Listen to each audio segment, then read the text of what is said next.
I became really a lot more appreciative of the opportunities that I've had in life. The more I reflected, the people I've met, stuff that's been shoved in front of me, that you got to create your opportunities and you got to walk through the doors when people open them for you. And once you do that, it's amazing. We're all running out of Saturdays, some more than others, but my good friend and guest this week is soon to launch a book to help remind us of just that. Known for his flamboyant suits and stylish dress sense, this episode is an opportunity for those that know him to dive a bit deeper, and for those that don't, to get to know that Peter Brewer. You are uniquely you. And you got to be prepared to be uniquely you. I got to catch up with him to get the early scoop on some of the stories, reflections and insights from not just the book, but his life. Just keep this in mind. I'm a great believer that no one ever got up every morning and said, I can't wait to go to work today to be managed, because people want to be led. And so don't worry about managing people, worry about leading people. Peter Brewer, welcome to Share. Big fella, how are you, mate? I am fantastic, and I'm even better now that I'm looking at your face. Good on you. And yours as well. You're looking rather dapper, the smile as big as always. Wow. Good on you, mate. Thanks I knew I had to put a bright shirt on when I was interviewing Peter Brewer, right? Well, mate, there's too much vanilla in this world. If we don't have some colour, if we don't have a bit of Neapolitan, what's the point? So, yeah, good to see you in pink. Yeah. Now, we've known each other for a fair while now through the industry, through real estate. But I'm going to start with one question, which I've always wanted to know, is where did the flamboyance and the style come from? Oh, wow, that's really fascinating. That's a great question.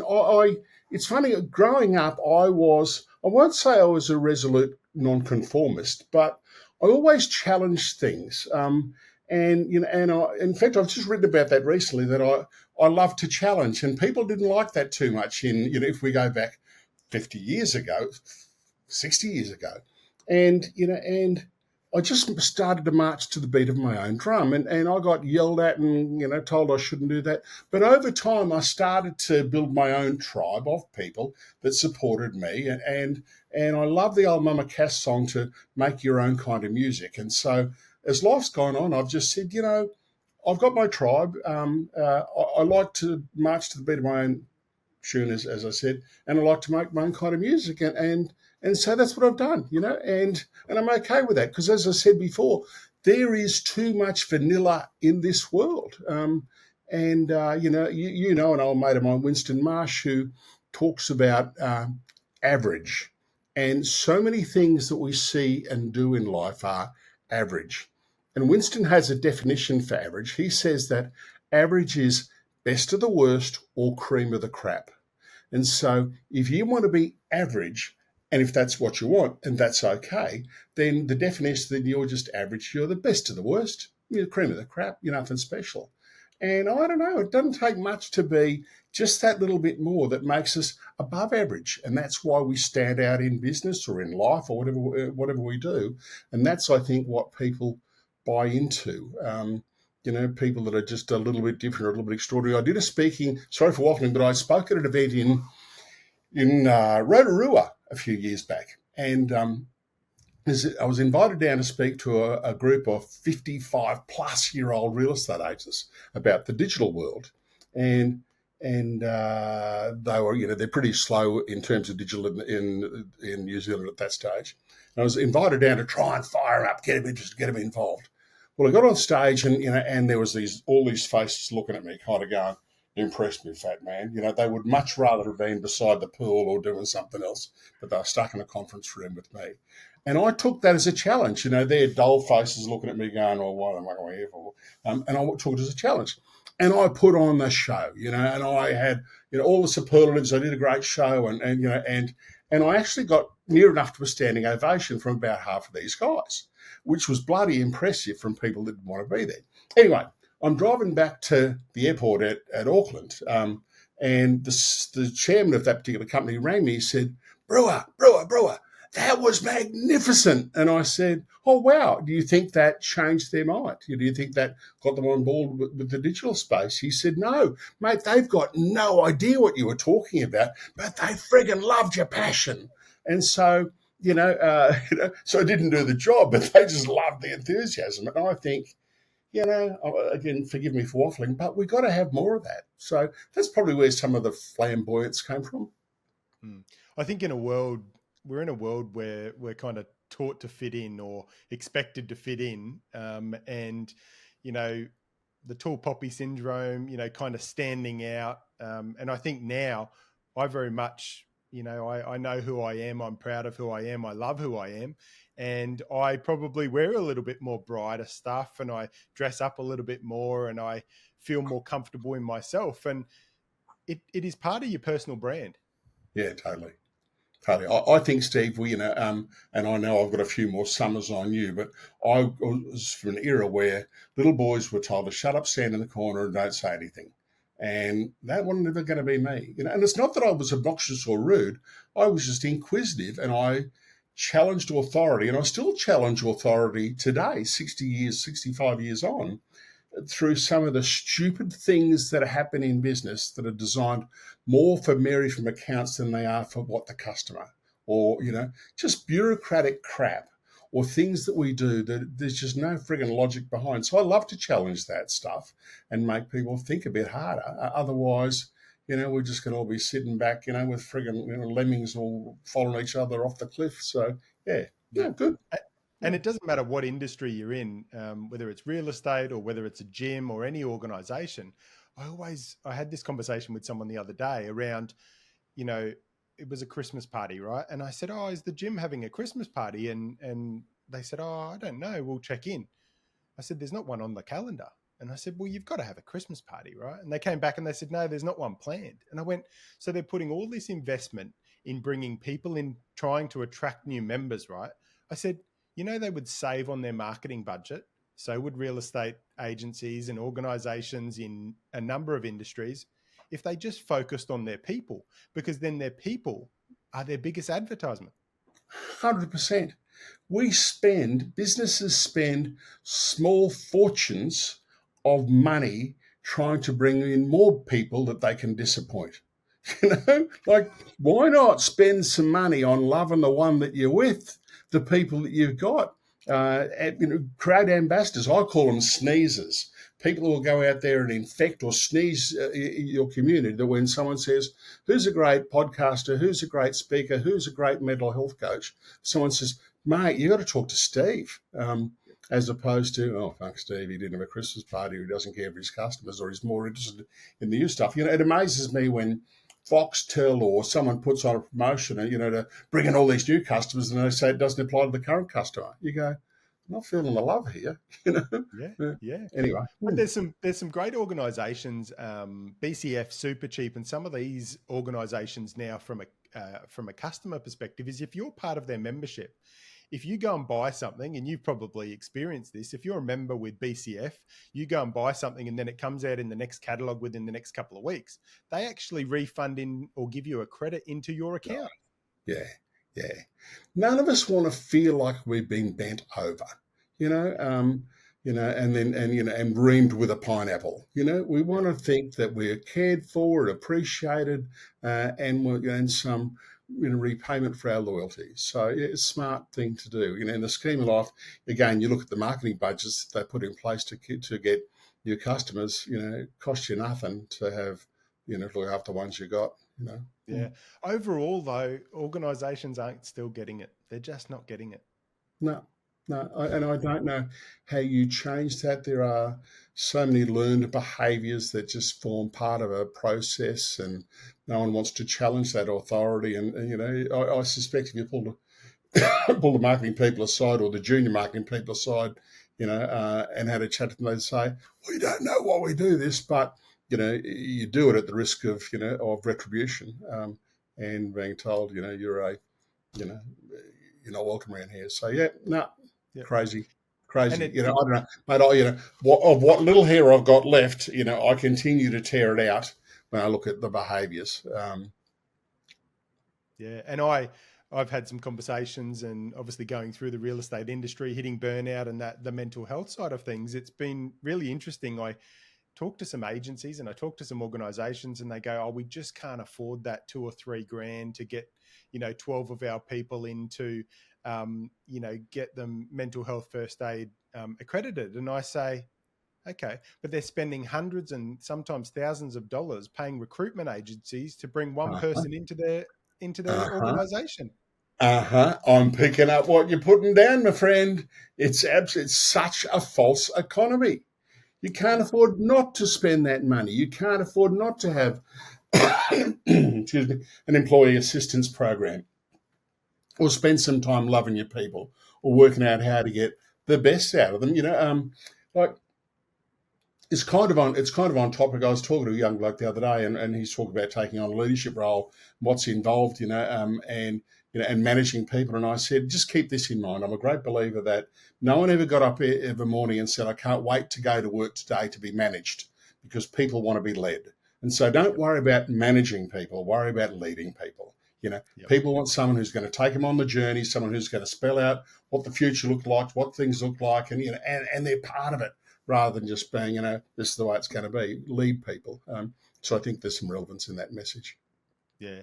Now, PB, I'd love you to give us an idea on who is that Peter Brewer. Ooh. Well, that's a good question. I'm still working it out. It's funny, my kids say to me, what do you do, Dad? And I say, I'm 65 years of age, and I'm still working out what I'll do if I ever grow up. Mate, I spent 40 odd years, and I'll say they certainly were odd years, in the real estate business. And I'm still in the real estate business. I'm still chair of the REIQ, Real Estate Institute of Queensland. I've held this role this is my 9th year. I retired from it in October of this year, and it's been wonderful to me. Prior to my time here, I did some consulting to the real estate industry, and for about 30 years had an office down on the beautiful Bayside, where I started as as a cadet real estate agent, which was the best thing that ever happened, because I've seen every facet of our industry, from being, the guy putting the signs up through to the guy who chairs, the profession in Queensland, which really, really excites me. So real estate's been my main focus in life, but it's predominantly based around people and engaging with people, because I think that's, it doesn't, you kind of said before, it doesn't matter whether it's real estate or, I don't know, medicine or dentists or whatever it is, we're all dealing with people. And I've enjoyed the opportunity of dealing with people all the way through, managing relationships, creating relationships, keeping relationships. That's kind of key. What else can I tell you about me, Steve? I've had a most magnificent life, and I'm incredibly thankful for the opportunities that I've had, both professionally and also personally. I was married for 25 years to a lovely lady, but we ended up going in different directions. I've got 2 beautiful children, son 34, I'm incredibly proud of, a daughter 30 I love dearly, who's making her own mark in real estate.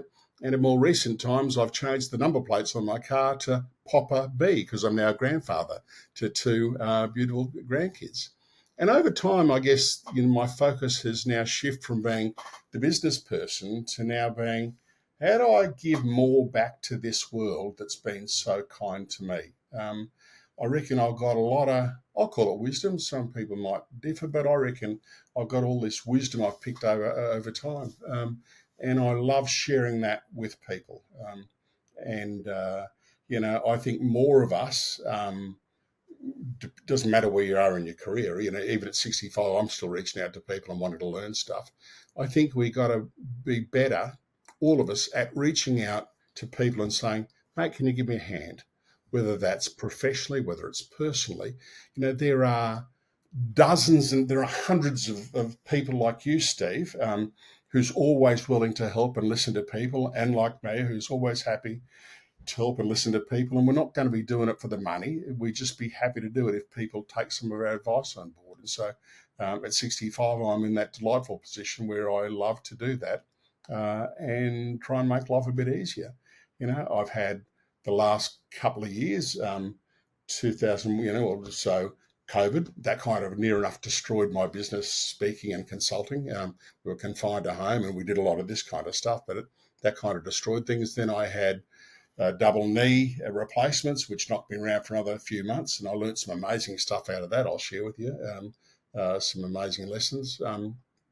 In fact, one of those lessons was I was in the hospital, and the second hospital in the rehab unit, and I wasn't happy. I'd been to hell and back. I'd had 2 knees replaced. I couldn't walk. I'd been there for 4 days.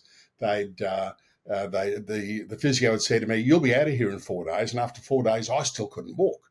And I'm in tears. I'm crying, and I'm saying, I'm a failure. I haven't met the expectations of everyone. And the doctor, rather than the physio, said, "What are you crying for, mate?" And I said, "Because I haven't met everyone's expectations. I'm still stuck here, and there's no chance of me going home." He said, "You're not going home. There's no way in the world you're going home." And he said, "If you were a 20-year-old Bronco footballer, you'd be fit and well and you'd be going home. But buddy, you're a 60-year-old fat bastard, and you're not going anywhere, buddy. You're going to a rehab unit." And I went, "Oh my God." And I think there's a really good lesson in there, because I had been driven by the expectations of everyone else that I would be out in 4 days. And I draw that parallel to the real estate profession, or in most professions, where people say, "Steve, if you're not earning $1 million a year, if you're not writing 200 deals, if you're not doing blah, blah, blah, if you're a failure." Well, I call bullshit to that, because the only expectations that you should be dancing to are the realistic ones you've placed on yourself. The second part of the story, which I meant to lead off with, was in the second hospital in week 2. I'm in the rehab unit, and I'm pretty unhappy. And there's one of the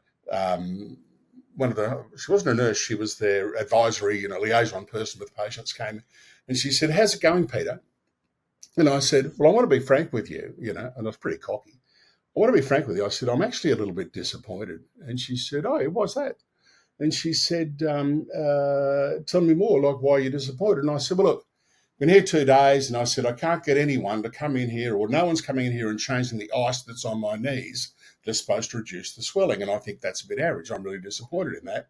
And she said, "Oh, that's interesting." She said, "What's that down there beside you?" And I said, "What do you mean?" She said, "What's that thing that's down there beside you?" And I said, "It's a button." And she said, "What's written on that button?" And I said, "Help." And she said, "Have you pushed it?" And I went, "No, I haven't."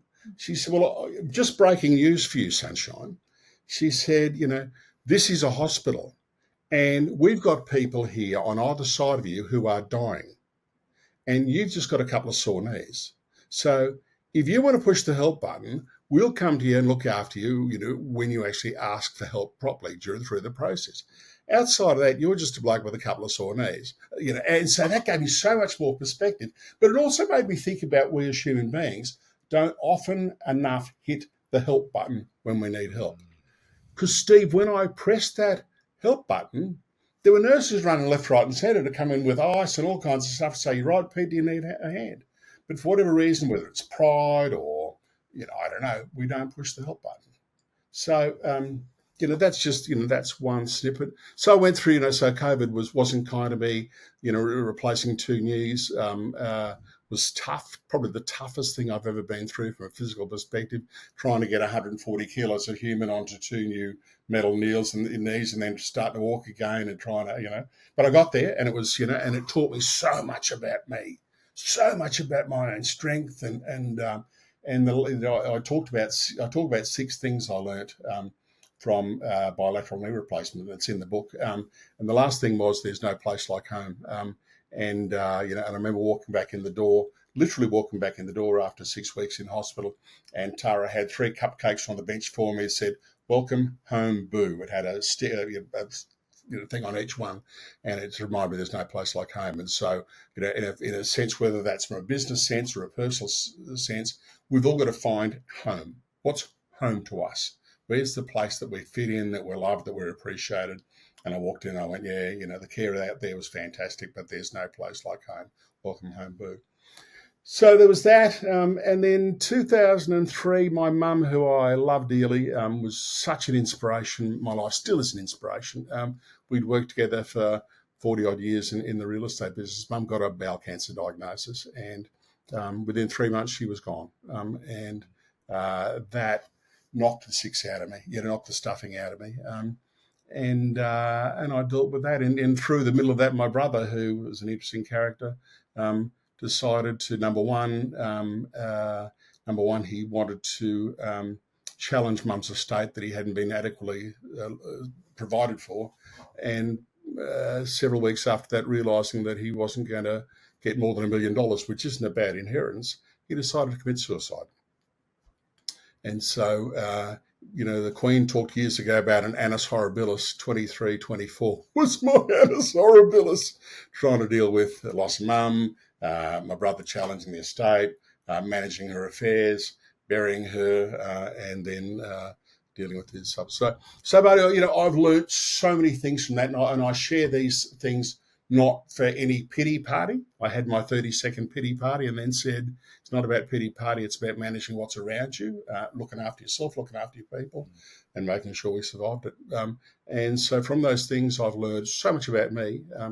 And I, if I can, through the book that I've written, Running Out of Saturdays, which will be launched around the middle of the year, I'm hoping I can share a few stories and a bit of wisdom that might help some people. There's a long answer to your question.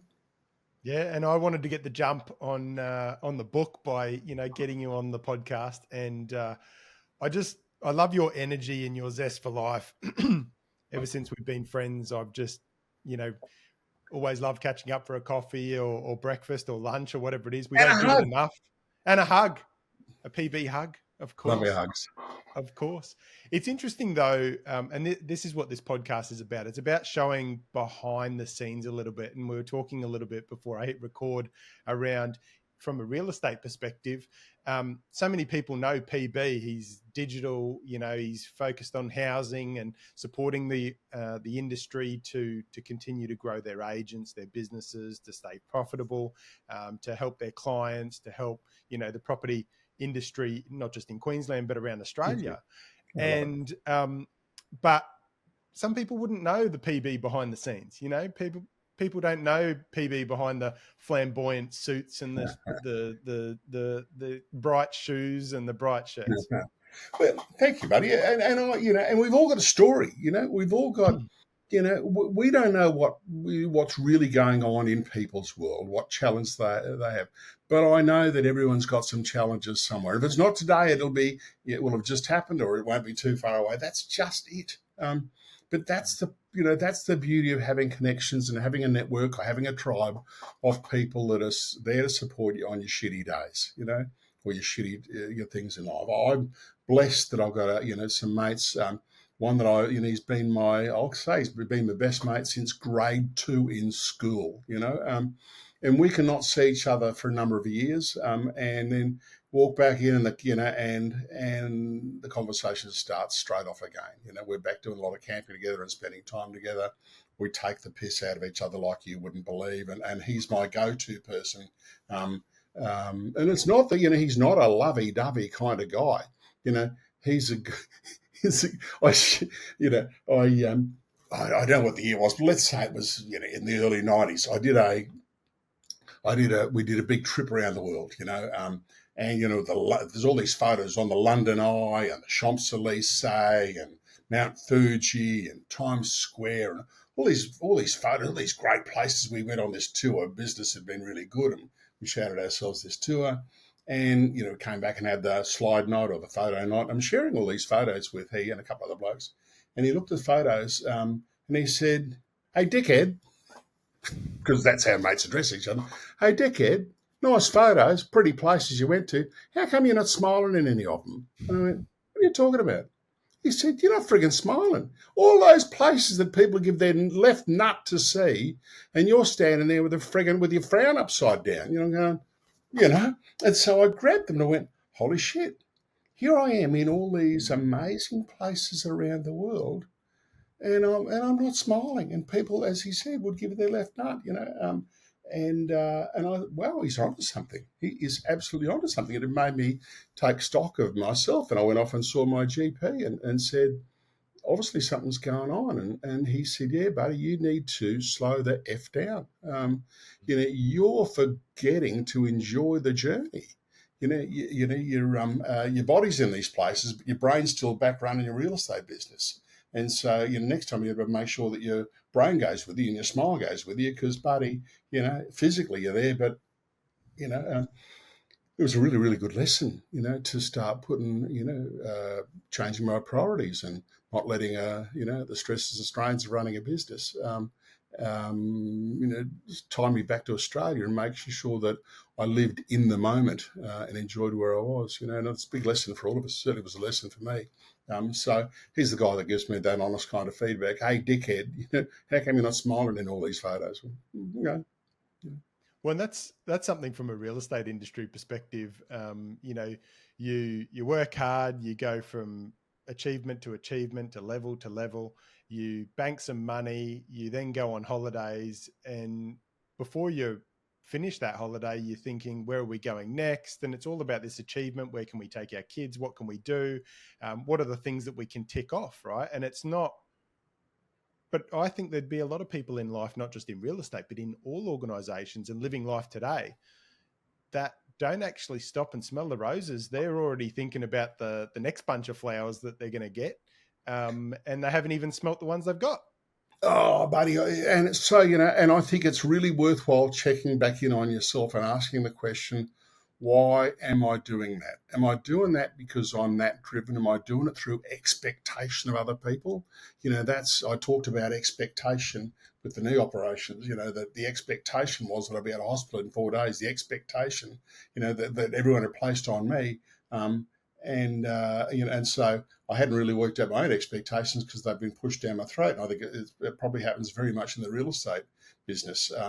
Or in any other business, we've got peer pressure from other people saying, if you're not at the gym at 4 a.m., if you're not writing 100 deals, if you're not writing $2 million worth of commission, are you in real estate anyway? If you don't have a new Porsche, if you don't have the latest Brett leg, are you even serious? And we're going, oh, shit, I'm a failure if I don't do this stuff.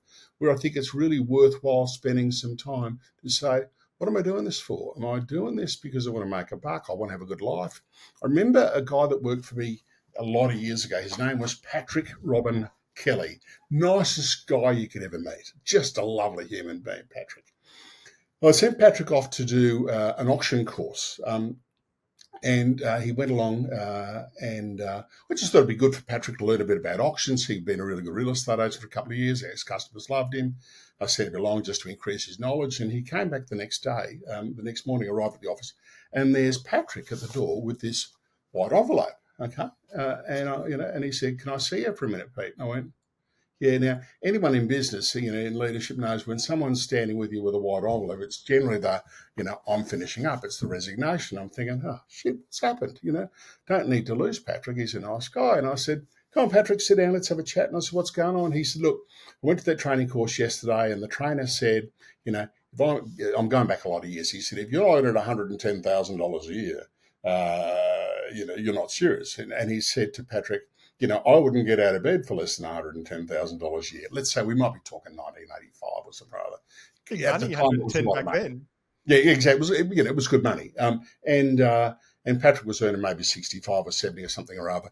And Patrick said, oh, geez, I'm not writing that kind of money. Oh, I'm obviously a failure. And so he came back and he resigned.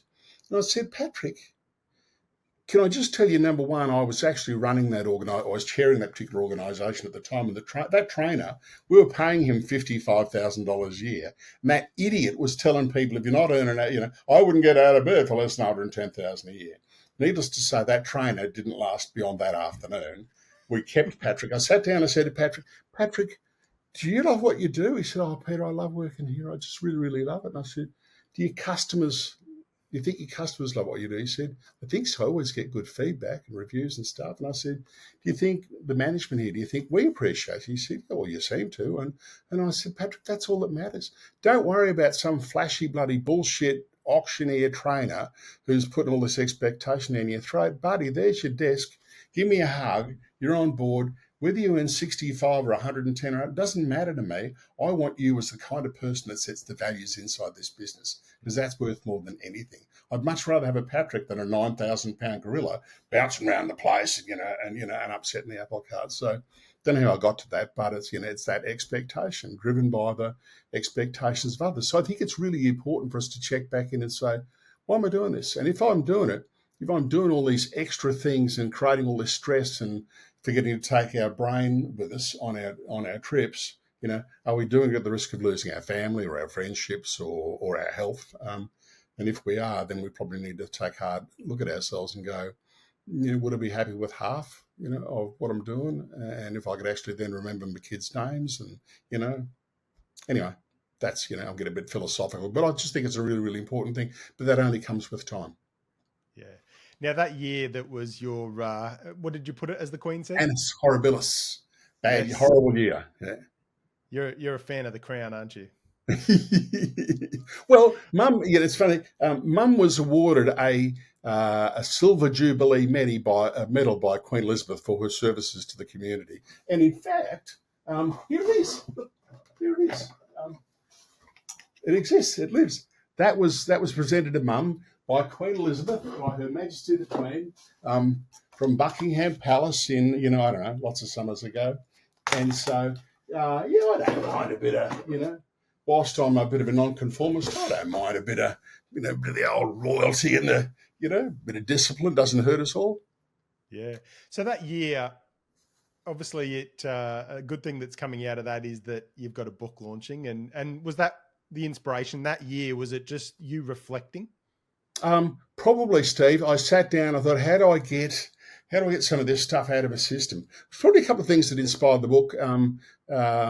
I enjoy writing. I've never been, I was chastised at school because, in fact, I caught up with my former English school teacher recently, and I said, I've written this book. And he said, Brewer, you never knew the difference between an adjective, a noun, a pronoun, a verb, an adverb, and none of that stuff.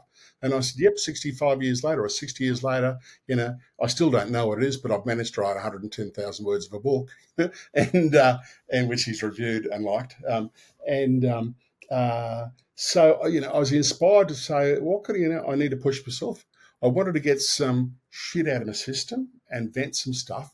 And I wanted to leave a legacy of sorts for my family. And it's not that it's the best book that anyone's ever written, but, I can tell you lots about my parents. I can tell you a little bit about my grandparents, and I know nothing about my great-grandparents, who I'm sure were wonderful human beings and gave and did wonderful things. But when they passed, that was it. That all their information, all the wisdom, all their stories is just consigned to 6 foot under, or it's buried or burnt, and that's it.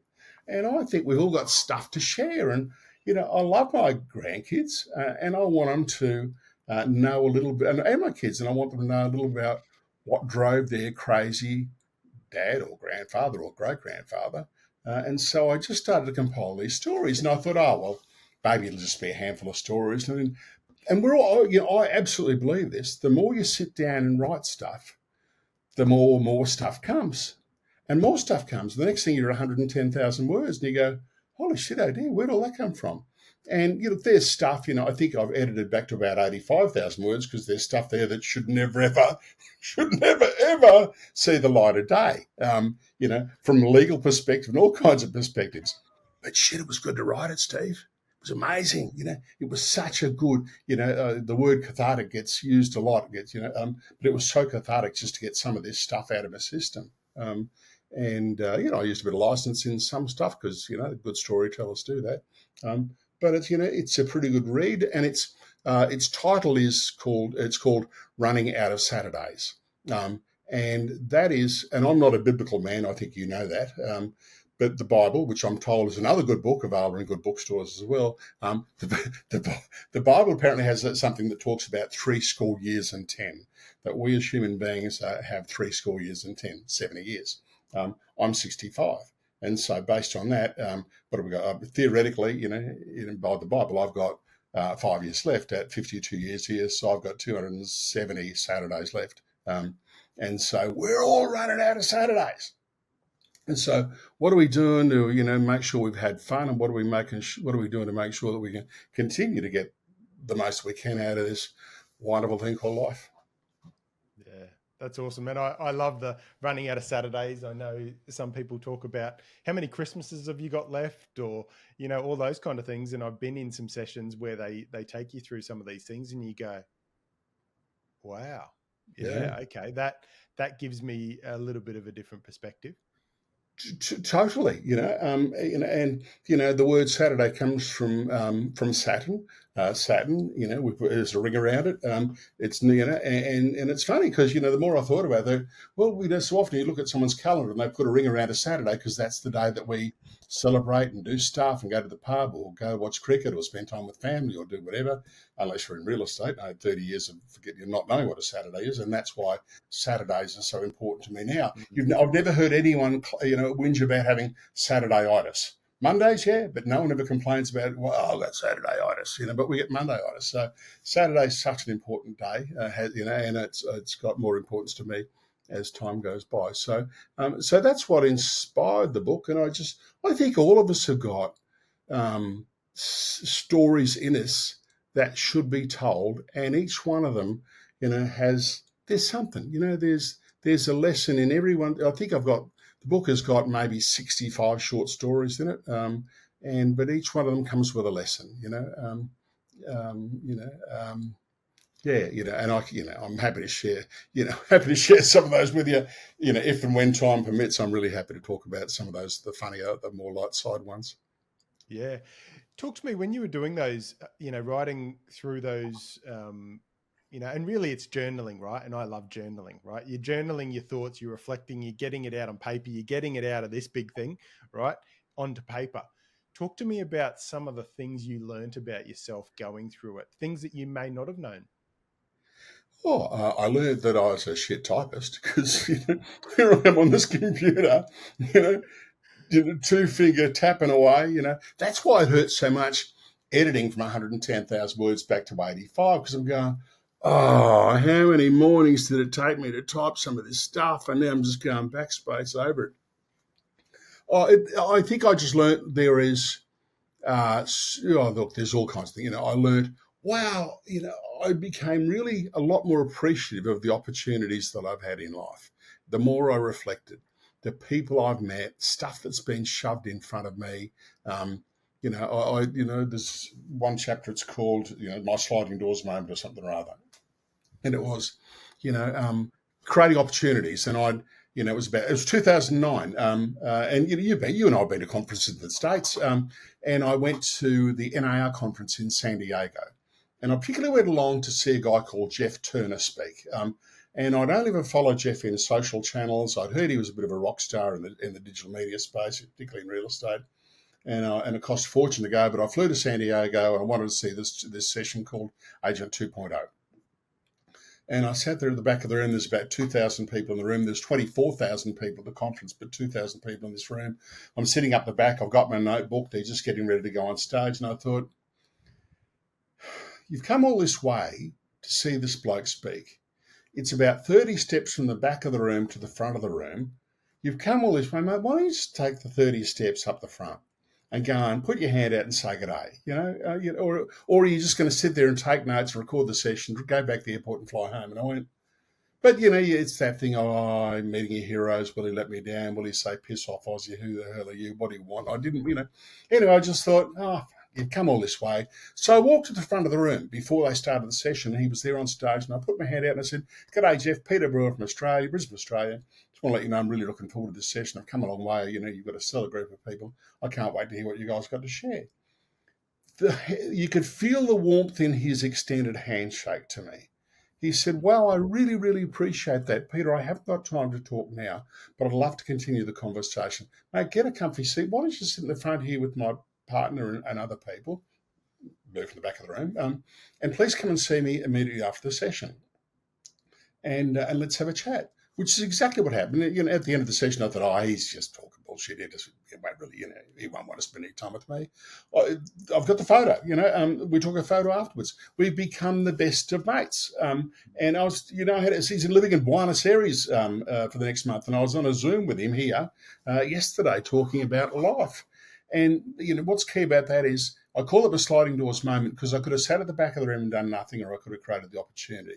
And I created the opportunity. And I thanked him, many times I thanked him. And he said, "Peter, I did nothing. All I've done," because what he did was open doors for me in America to get a profile over there, to meet some great people, to speak there, to become an ambassador for the Inman organisation for 10 years. And I kept saying thank you. And he said, "Mate, I just opened the doors for you. You had to walk through them." It was totally up to you to walk around. And I think there's a really good message in there. A long way to get to that point, but I think there's a really good message in there that you got to create your opportunities and you got to walk through the doors when people open them for you. And once you do that, it's amazing what's out there. Or you could sit at the back of the room, take the notes, go back to the airport, jump on the plane and go home and say, that was nice. Well, I chose to be above average. I chose to go the extra 10% just to do that little bit more. Does that make sense even? Completely. And I'm on the same page as that. If I go to something now, it's always about how can I get the absolute best experience for it, right? Like I want to get as close as I can to the room. It's interesting. I do hit cycle and I've done that for about 13, 14, 15 months now, right? And I love it, right? And the first session I was in the back corner, right? In the darkest section. It was good because it was next to the fan, right? But now a lot of days I go in front and center or in the front row in the cycle class now, right? And it's interesting because I talk about how uncomfortable that was the first time I did it, but once I've done it, it's done it. But you get a different experience, right? And it's about that as well. It's about putting yourself out there. It's about, not about being known, but it's about just getting the full experience of whatever you put yourself into. Steve, I wrote in the book something about, and it's just, of people I've met at various events along the way, some really high profile speakers or really good human beings with such good stuff to share. And one of the tests I put was, on some of those people was to see how fair dinkum they were off stage. Were they just there to sell me their latest CD, DVD, book or course, or were they genuine, And what I found that the bulk of them are just like you and I. They come home at the end of the day or they finish their sessions and they can't wait to get their undies off or to fling their bra at the wall. They're just good people who are really, really happy to share. They just have a platform. And I've just found that more and more of those people are just happy to share stuff with you. So don't be daunted by and think, these people are, they're the gurus. They probably are gurus, but they're still bloody good human beings who just, as I said, can't wait to flick their undies off or, fling the bra at the wall and say, God, that day's over. They're just good people. So, the closer you can get to those people, the more wisdom you can get out, and the more not content, the more wisdom, that you score. And again, more doors open and more doors open. And it's not about being a sycophant to any of those people. It's just, good people ask for help, and good people. Before we get back into the it. episode, from time to time you might have a burning question, a guest recommendation, a comment or some feedback, which I always appreciate. If so, I'd love to continue the conversation after this episode, so let's connect. I'm easy to find, but the best place to engage and connect is on Instagram, @TheSteveHodgson. But that's enough from me. Let's get back into the episode. Yep. And looking for opportunities, and when you open those doors, you get opportunities. And I know when we did the Inman tour to New York back in 2015, almost didn't make it, but the Virgin Australia plane was the only plane at LA when I got there that flew in through 2 blizzard storms. And I remember on that trip there, it was so good. You connected us into a lot of fantastic people, right? But do you know what? I can't remember one session of Inman. Now, No, I get it. When he listens to this, the head of Inman, don't take any offense. But my point is, in any seminar, conference, anything that I've ever been to, and that was very right, that is that the gold is in actually connecting with people that you haven't connected to. And we had probably some of the best conversations and experiences and leveled up in some of the pubs, with some of the likes of the guys that we caught up with over there. Some of those discussions, and, we went to the New York Times and, we had some absolutely 100%. phenomenal experiences. And the people I've met, like I went back to America last year and caught up for lunch, and just brilliant.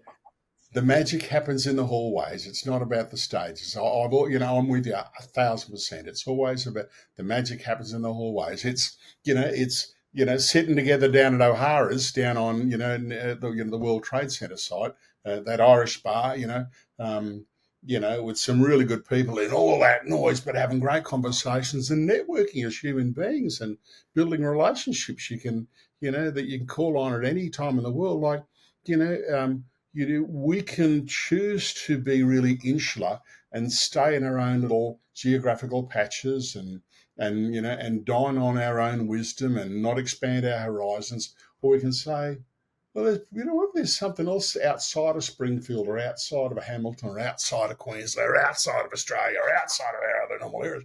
Yep. Some things that I could learn there that'll give me a competitive edge or feed my brain that little bit more. And when you do that stuff, you go, holy shit, there's, so many people sit back and think they've got the recipe for Coke or the 11 herbs and spices. I remember going to see Robert Bevan, who's an old trainer from, back when I had my own teeth and my own hair, probably in the 80s. And I remember Robert invited me to a conference down the coast. And he at that stage used to lecture to the top 10% of real estate agents in Australia and New Zealand. And I think that's probably true. There were some really big name people there. And I remember sitting in the audience and Patrick Dixon, a well-known Brisbane real estate agent, certainly at the time, Patrick's, I think, retired now, but Patrick was on stage sharing his business plan openly, talking about how he remunerated his people. He just knew so much and was happy to. He was that far ahead of everyone else that he was unassailable. You just were never going to beat Patrick. There was a guy called Christy Leap from PRD and With Sundays at the time, who was up there sharing his 192-page business plan. He actually gave away sample bags with CDs on it that had all of his letters, all of his scripts, all of his dialogue. He just gave it to everyone. He was the top agent in Australia at the time. And I remember going, holy hell, this sharing is amazing.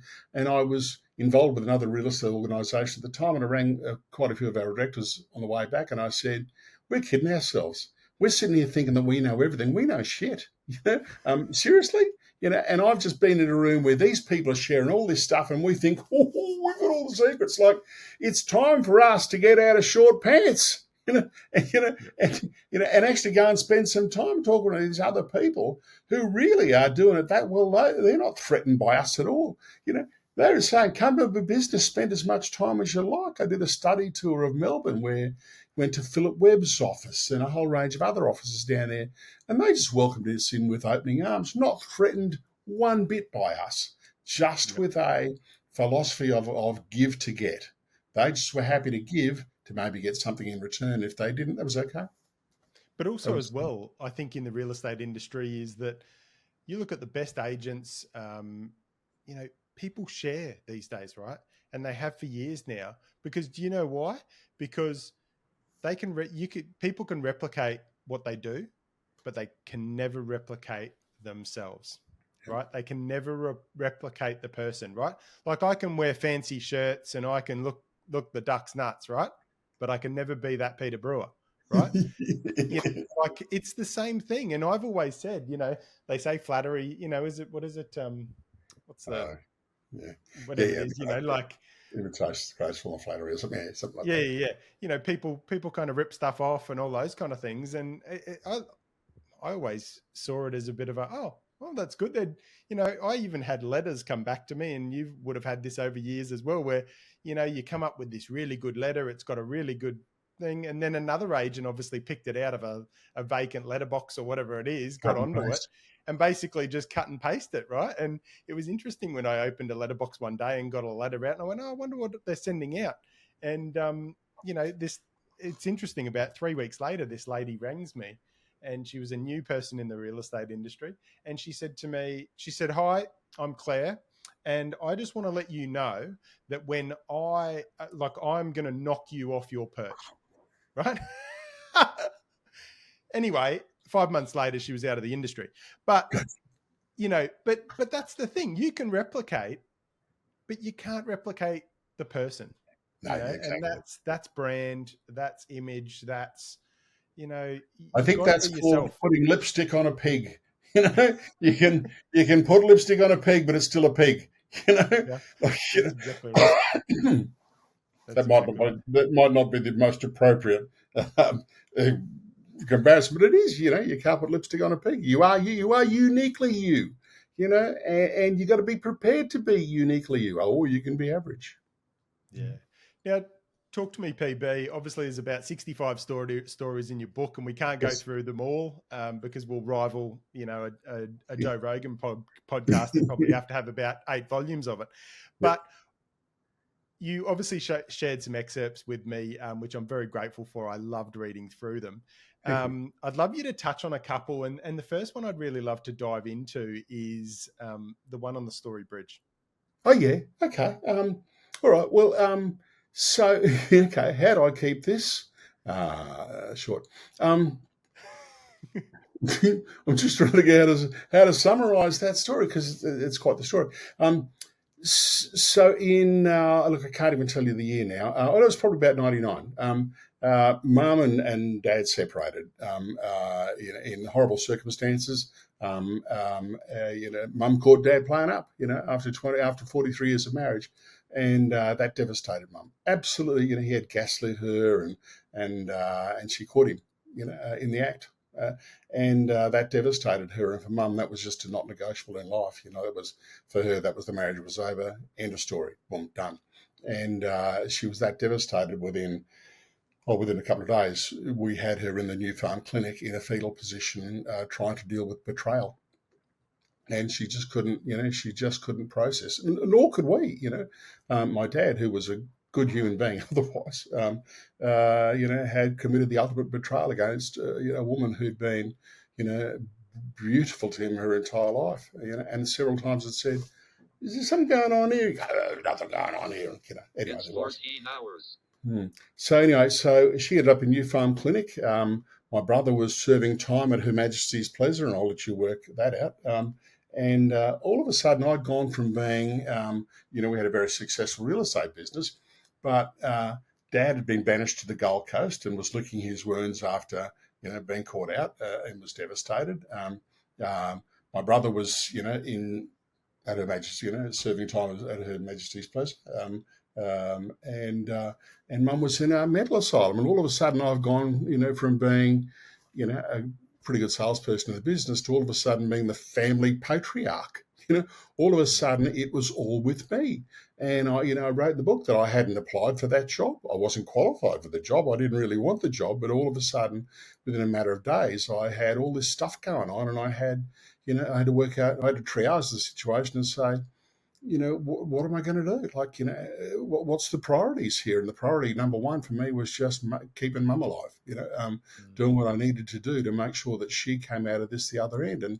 And she was at the New Farm Clinic, which was a mental facility on the north side of Brisbane. She was in psychiatric care in a fetal position. And every morning and every night I would get myself, put a different hat on, that of the son instead of the business owner or the counsellor with the father or and I'd have to drive across the Story Bridge. And it's funny, Steve, because I would drive, after a couple of days, I'd drive and I'd get to the road leading up to the Story Bridge, and I would freeze.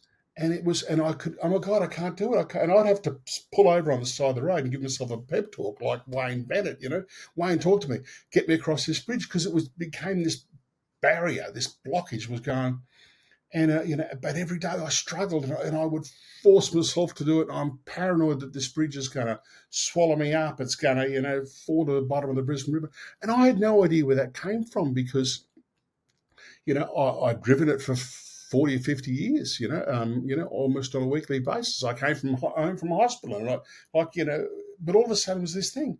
And I'd go and I'd spend time with Mum, and I never knew what I was going to get at the other side. Would Mum be okay? Would she be fetal? Would she be suicidal? Would there be some improvement? That happened every, twice a day for 6 weeks.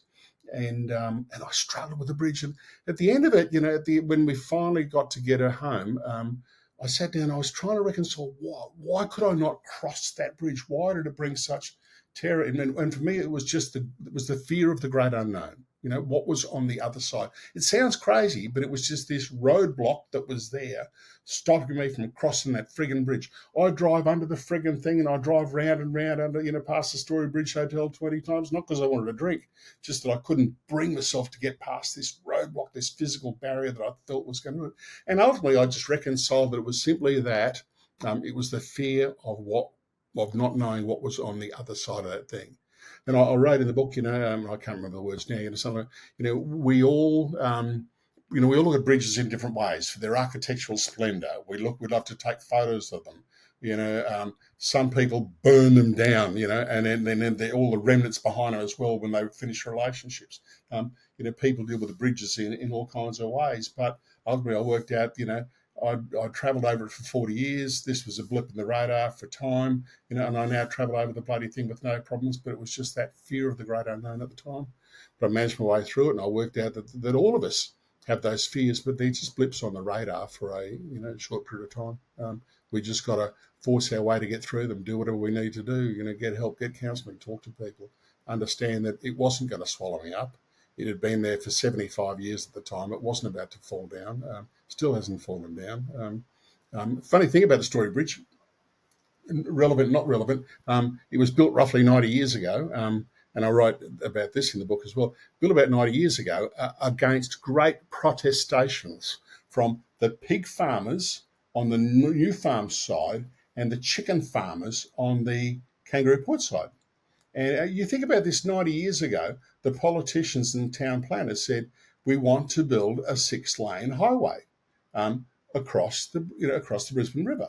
And the pig farmers and the chicken farmers said, you don't frigging need a bridge. We don't need a bridge. You can row across that thing. It's fine. There's no problem. There's not enough traffic. But the leaders, government and people of foresight at the time said, we're going to need that bridge. It's going to be important. And so they fought public opinion and they built the bloody thing, and it's fascinating, it's actually a bit of an indictment on our politicians that we don't have more visionaries and more people building that infrastructure. Because imagine 90 years ago going to the pig farmers and chicken farmers saying we're going to build a bridge, and then, their argument was pretty reasonable.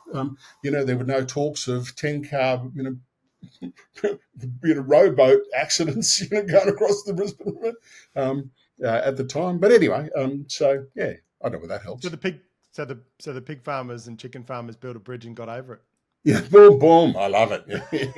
Yeah. Well, they were so anti it, and had they won, then, had they won the argument at the time and had the politicians backed down and said, oh, okay, we won't do it, would we still be getting ferries across like we used to do with the James Holt ferry, which is now the site of the Gateway Bridge?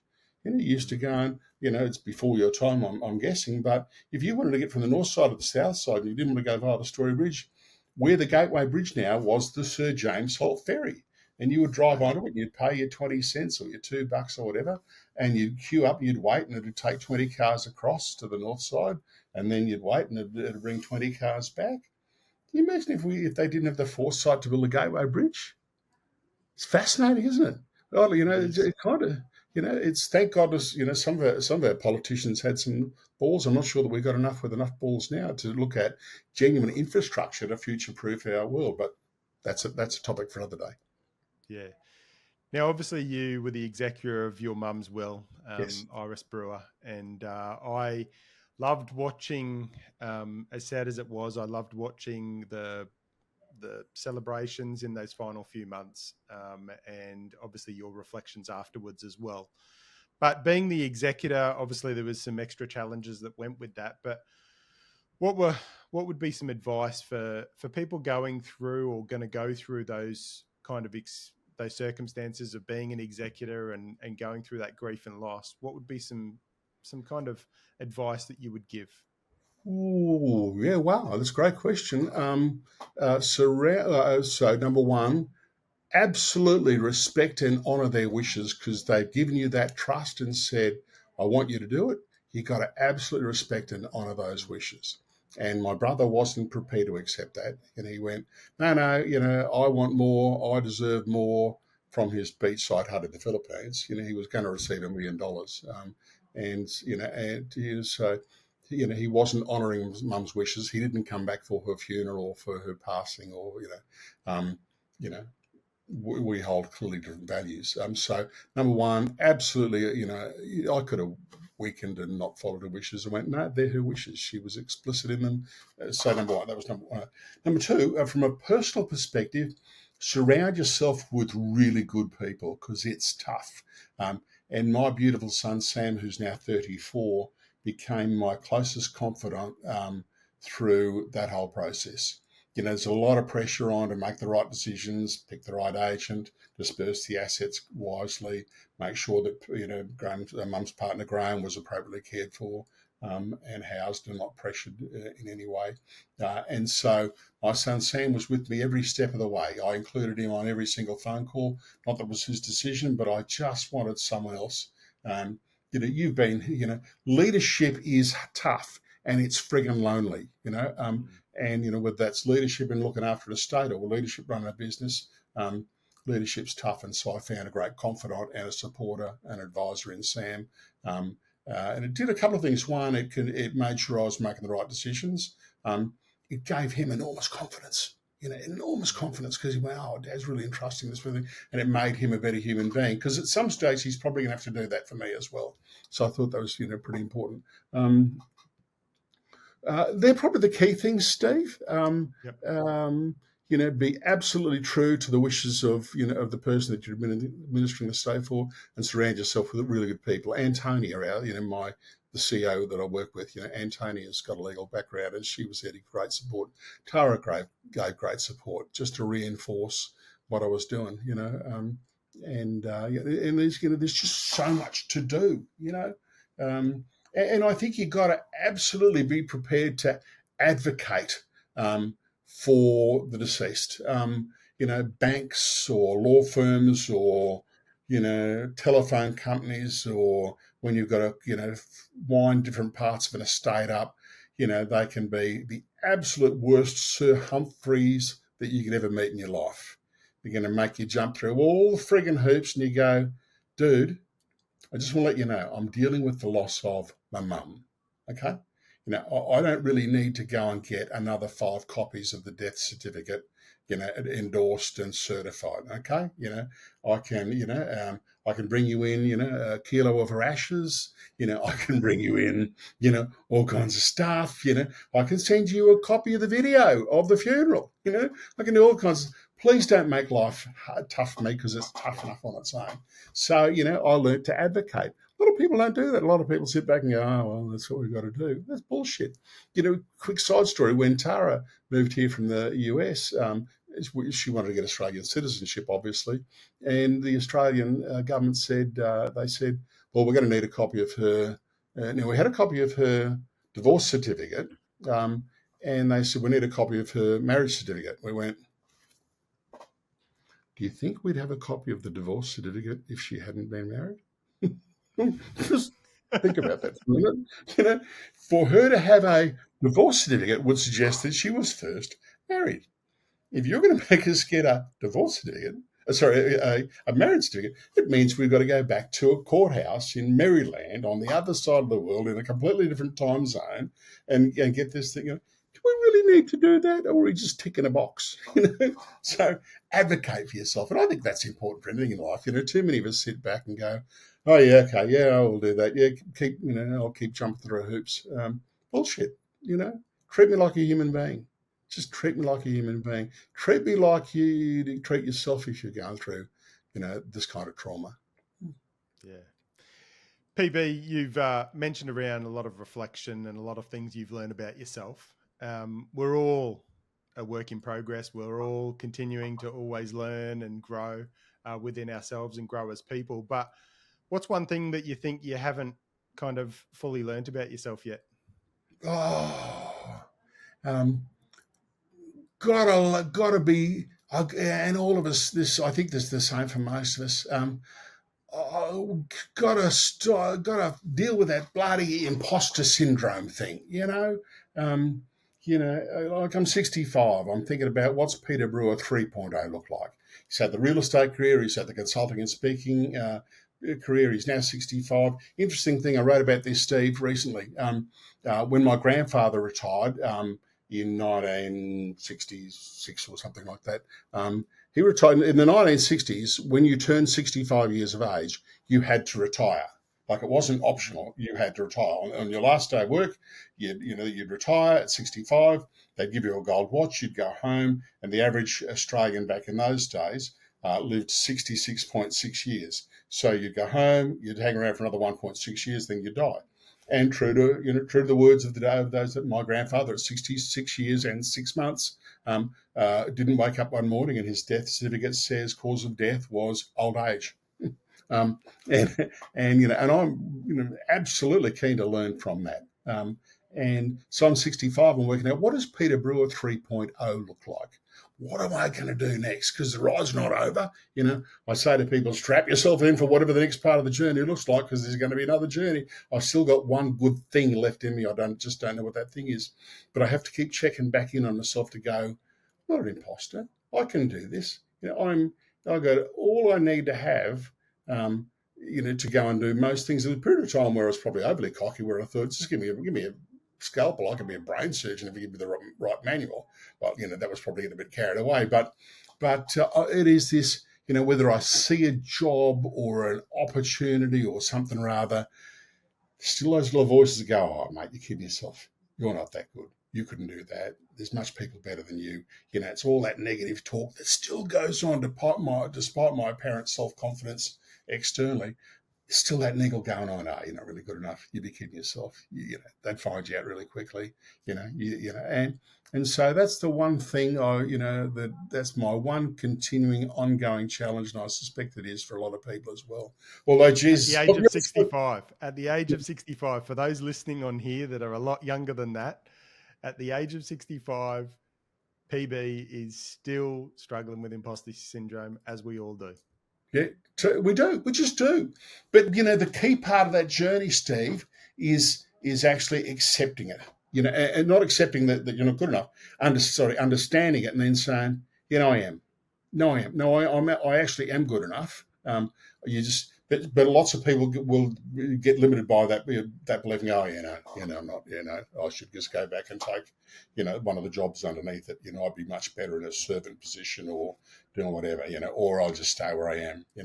I'm mentoring a good friend at the moment, and I've said to this particular friend, I want you to think, you could stay where you are doing what you do, and you're 50 years of age, you're doing some great things, and and you can stay there if you wanted to, but you've got so much potential, and that shouldn't be limited. I said before, it shouldn't be limited by Brisbane, nor Queensland, nor Australia. You have so much that you could share and learn and give globally. You just got to be prepared to back yourself and have a crack. And I'm working with that particular person at the moment just to help that person beyond that, so that she can embrace that. So it's in us all. We just got to get past that bullshit and say, I'll give it a crack, Yeah. I negotiated to leave, I negotiated to leave Wynnum High School at age 14 in the October. School was due to finish in December. I negotiated to leave, and they gave me a junior certificate as part of a negotiation in October of that year. School wasn't for me. I wasn't for school. It just wasn't going to fit in. And I sit back now and I reflect and go, I have no tertiary qualification. I've never stood inside a university in my life unless it's been cheap booze at their bars. I've never been to I am a grade 10 dropout from Wynnum State High School, and I don't know what an adverb, a verb, a pronoun is. My maths are horrible, but Jesus, buddy, hasn't it been a blast? I asked for I asked actually for 6 references from 6 teachers when I decided I wanted to go. Typical, 4 ignored my request for a reference. 2 did give me a reference. The first one came from a guy called Bernie Lee, and so Bernie, I should have had the damn thing with me. I could have shown you. And Bernie's, so 3 or 4 days later, Bernie said, there's your reference, Brewer. And it was in a sealed envelope. It's like, I wanted to open this thing. It's like when you used to get X-ray results in a big envelope. You wanted to open them, but they'd say, no, give them to your doctor.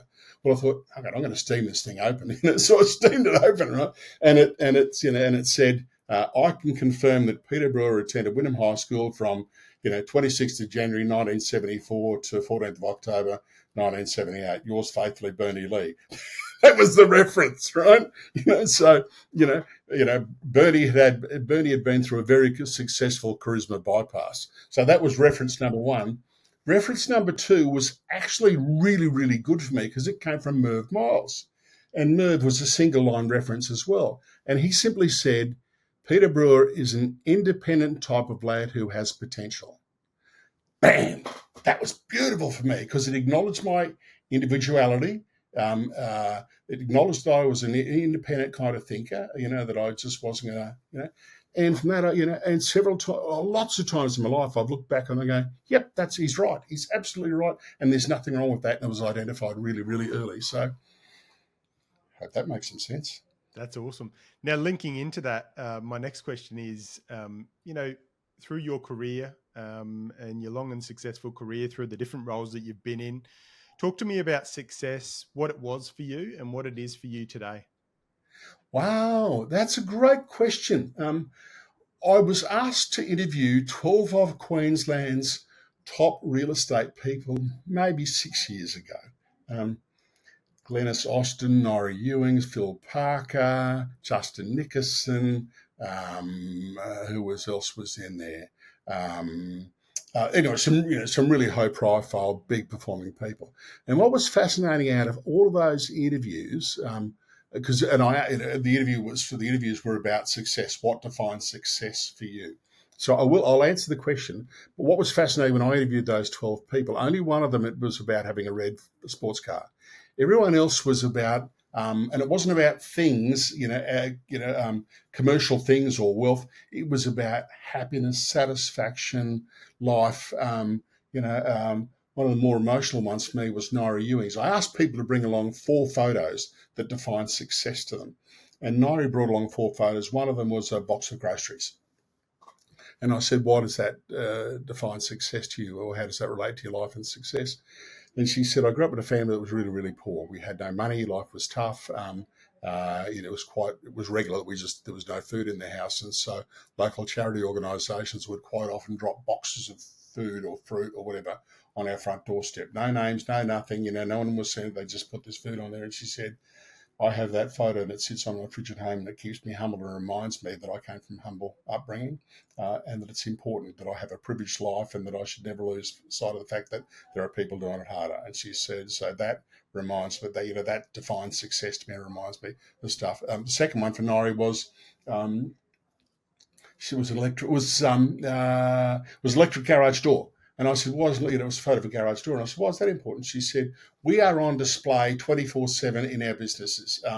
We're always in the public spotlight. And she said, I need somewhere where I can go that I can hit the button and the door goes up. I drive my car in, hit the button, the door goes down, and I'm not on display anymore. She said that's part of success that I've earned. The right to check out.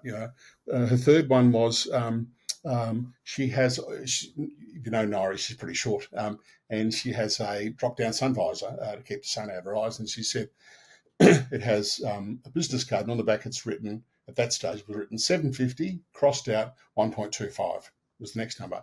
What's that about? She said, there's so many times where I would be driving home at 4 o'clock thinking, I'm just going to go home and watch Days of Our Lives or put my feet up or get out of the spotlight. She said that business card sitting on that sun visor sitting down reminded me I earned 750 last year, and if my goal is 1.25 and I want to make it this year, I better turn my freaking car around and go back to work. I probably haven't answered your question. For me, what's success? I follow a very similar train to those people. It's about happiness. It's about the ability to choose who I want to do business with, the days I work and the days I don't work. Tara and I spent 71 days away in the caravan last year, and we'll do probably more this year. I've made a resolution. I'll only do business and talk to people that I enjoy spending time with, So that for me is success, the ability, that I've worked very hard for, to choose to do business with the people I want to do business with, and people who respect that, if I share something with them, they'll actually put it in place. Having beautiful kids that I really, really admire and respect, who are in some form a reflection of me, probably more of their mother. They're just beautiful children with amazing values and are contributing to the world. That's success for me. I don't know. They're probably the key things, Beautiful. Perfectly put. Now, obviously, you've had a lot of mentors, you've had a lot of teachers, you've had a lot of people in your life that have, shaped you. Yeah. But who would you say has been your greatest teacher? Oh, mum, without question, mum. Without question, mum. Mums and sons. What do you say, Steve? I know. Hey, preaching to the converted here.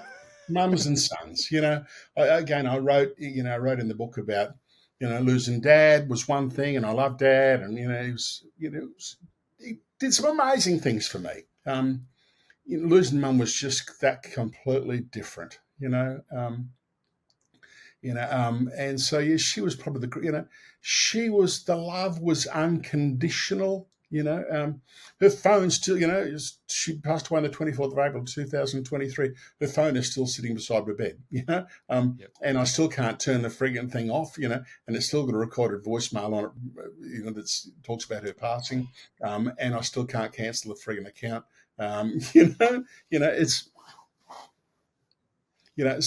But we had such an open and honest, in everything. She never judged, and if she did, it came from the right place, and you knew, you just knew there was a message in there. And I talk about when I was 23. Mum was really good. She wanted to get a message across, to you, or talked about something. She'd say, "Hey, let's go for a drive." You go, "Okay." Shit, what have I done? And so, let's go for a drive. So I jumped in the car, and I remember going down Pine Street at Wynnum, and she said to me, "Hey, do you reckon you might have a problem with alcohol?" And I was 23, and I said, "I don't know. Why do you think that?" And she said, "Well, you just seem to spend a lot of time at that RSL club, and, you don't come home." I was living at home, you don't come home till late at night, Do you think you got a problem with alcohol? Well, actually, I didn't. But, I was lucky that I'd met a great group of senior people to me that I just learnt so much from. Dad had arranged that my brother and I would be members of clubs rather than drink in pubs. He said, "I want you to learn from good people, not, spend time with bloody dickheads." And so I, used to go there every afternoon at 5 or 6 o'clock, and I'd meet with all these really interesting older people and learn stuff. And so anyway, so I said, "No, I don't think I have." And we had this conversation anyway. So, so late in life, Mum, who had been a card-carrying member of the Temperance League for her entire life. Mum was anti-drinking, but in the last 4 years of her life, through depression and some other things that happened, geriatric dementia, she started to love a drink, more than love a drink. When after she passed, we found all these bottles hidden away in cupboards and drawers and stuff. She said she didn't understand technology, but she worked how to use the Dan Murphy's app. Anyway, and so when I realised that she was having these falls, and I went, "Hey, Mum, let's go for a drive," And she said, "Okay," and and I said, "How you going?" She said, "You think I've got a problem with alcohol?" Oh, no, I said, "Remember when I was about 23, we went for a drive and you had a chat with me?" She said, "You think I've got a problem with alcohol, don't you?" And I said, "What do you think?" She said, "I think I do." And I said, "Mum, Daddy, cool. What are we going to do about it?" Full circle. And absolutely, but there was that kind of relationship, that we could talk to each other about anything. Scared me, after my marriage fell apart. I went and lived back home for a while, and Mum's house had an attic upstairs, which also duplicated as her sewing room, and it was quite hot. It wasn't air conditioned up there, and so I'm living there for a while, licking my wounds after stuffing up in life, and I'd be lying back on this single bed in the attic upstairs, bollockers, starkers, right? And next thing I'd hear the sewing machine rattle, rattle, rattle, rattle. And I look up, and there's Mum in this, in the same room, sewing some tea towels or sheets or whatever. So it was a unique relationship, and so she was probably absolutely my number one mentor, personally and professionally. I could go to her with anything, and she supported me through thick and thin. Even when it was clear that I'd stuffed up on some things, she was just there as an unequivocal supporter, going, "Well, we all fuck up at times, but who's there to back you? Who's your tribe? Who's the person that's going to, dust you off, whether it was losing my first dog, losing my first girlfriend, knocking up my first car, getting sacked from my first job, whatever it was, she's there because that's what good mums do when you've got great relationships. That's exactly right. Now, obviously, she can't join us here today to give us a bit of advice, but I know you did interview her. You had the honour and privilege of doing that and having that keepsake for the family. But Yes. if there was a few things or three things that she would say to us today and give advice to listeners, what would they be? Don't listen to him. What would she say? She'd say, back yourself. She'd say, back yourself. Just back yourself. She'd say, make time for your family. Make sure you look after them and take them on the journey with you. I can't think what the third would be. Listen to your heart, which is probably part of backing yourself. She'd say, be active in your community. Mum raised millions of dollars for her local community. She was active. She said things like, and it wasn't, she didn't own it, but she used it. It's nice to be important, but it's more important to be nice. She'd also say, if you're not part of the solution, you're part of the problem. And I think both of those are really, really important, and they've driven me a lot in life. It's nice to be important. It's more important to be nice. A bit of humility. Particularly in the real estate business. Just to shout out to some of my friends. I love your success. I think it's fantastic, but you're not curing cancer. So bit of humility is not a bad thing. Tom Panos says the exact same thing. You might be great, you might be superstars, but you're not curing cancer. Exactly. So and get involved. It goes back to part of the conversation we were talking earlier about.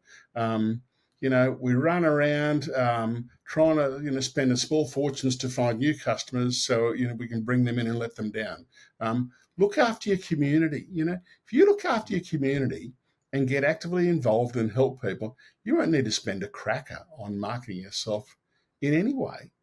People know that you're a good human being. They'll know that you're not about commission breath. They'll realise that you actually give to get. People kind of have an expectation that we're the guy, or in real estate speak, you're the guy or girl that comes along every 10, 15 years. We clip people for 15 grand's worth of commission. We jump in a shiny Mercedes, Benz or Lexus, and we disappear into the sunset saying, thanks for the money, catch you later. People don't want that. They want to do business with, I believe, someone who shops in the local shops, eat in the local restaurants, kids go to the local schools, and someone that gives a shit about their community. That shows someone who's got the same values as them. And I think that attitude of being active in your community is the cheapest and smartest investment you can ever make in any kind of business. Show that you're real, show that you care. So she'd give that advice. 100%, love that. Now, PB, we've had a great conversation today. You've got a book coming out mid-year. You do some amazing stuff, lots of advocacy, a lot of stuff in the industry, a lot of stuff in life. If people are wanting to reach out to you, to connect with you, to get updates on when the book gets out, what's the best way for people to keep in contact with you? Mate, the simplest way to get me is simply the website, thatpeterbrewer.com. It's not fatpeterbrewer.com. It's thatpeterbrewer.com. That's the website. Or reach out to me on the social channels, whether it's LinkedIn or Facebook. I'm pretty much an open book, Steve. I got nothing to hide. It's I live an interesting life. I have a lot of fun. I love engaging with people. I love helping people. If there's some way I can help, even one of your listeners, that's great. I'm doing a podcast down in Sydney with a guy from the men's mental health challenge. Anyway, a guy from the Blue Mountains, where I'm talking about a completely different topic, which will be fascinating when that comes out. And someone said, well, why are you talking about such a personal thing? And I said, because if it helps one person, I've done my job, because we're all going through some kind of challenges. If I can make someone's load a little bit lighter and give them a bit of wisdom, or just be a listener, I've got the time and I'm more than happy to help. Yeah, well, I know this conversation, you've made an impact, you've made a difference to people. There would be insights, reflections, and things that change people's trajectory after this conversation. So I'm grateful for your friendship. When I Likewise, launched buddy. the podcast, your name was on there. I know you went through some, a tough year there, and I kind of went, I'm going to put it on the back burner. But I thought, when I get drawn to when it's the right time to reach out, and when I reached out and you accepted, I was absolutely 100%. thrilled. Matey, I'm honoured for the opportunity and I thank you for it. Congratulations on what you do. You are an inspiration. You're a fighter, and I love that about. I love lots of things about you, but I love that, and I love that you've got time to share stuff with people. I know doing the things that you're doing costs money, but I know that you're helping people, and I know that's an important part of your DNA. That's what makes you up as well. So congratulations on doing what you're doing. No, thanks, mate, and I look forward to catching up for lunch, brekkie, or a coffee soon. And a hug. And a hug, definitely. God, keep missing the hug. All right, mate. Thanks, See you, legend. bud.